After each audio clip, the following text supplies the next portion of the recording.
Lewis Hamilton has been unable to fight Max Verstappen for victories and championships since their legendary battle in 2021.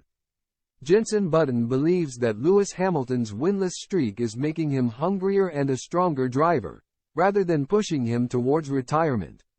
The seven-time world champion is without a win in over 2 years due to the total dominance enforced by Max Verstappen and Red Bull in the ground effect era. Hamilton was denied a record-breaking 8th world championship on the final lap of the Abu Dhabi Grand Prix in 2021. And matters got worse in 2022 when the W13 was dwarfed by rivals Red Bull and Ferrari in terms of performance. While Mercedes did take one win that year thanks to George Russell in Brazil, his legendary teammate failed to do so.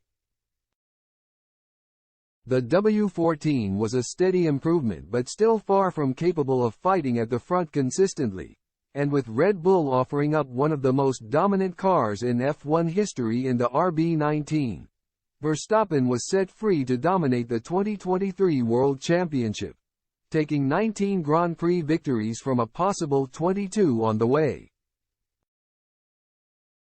Speaking to Sky Sports about his former teammate's position, Button explained, "When you've won for so many years and suddenly that is taken away from you, it can work in two different ways.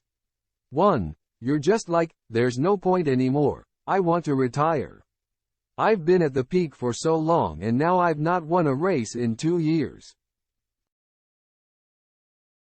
But also it can make you more hungry to get back to that, and Lewis is in that position right now, I think.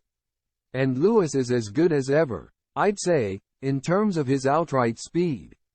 But also now he seems much more comfortable in himself and confident in his own ability.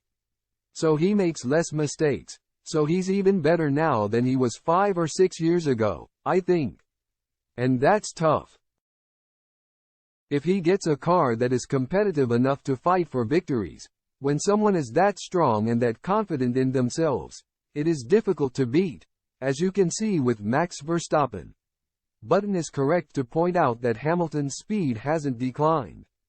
The 39-year-old finished as the highest non-Red Bull driver in the standings last season, and he sealed that accolade with a race to spare, despite suffering a brutal disqualification for a technical infringement in Austin.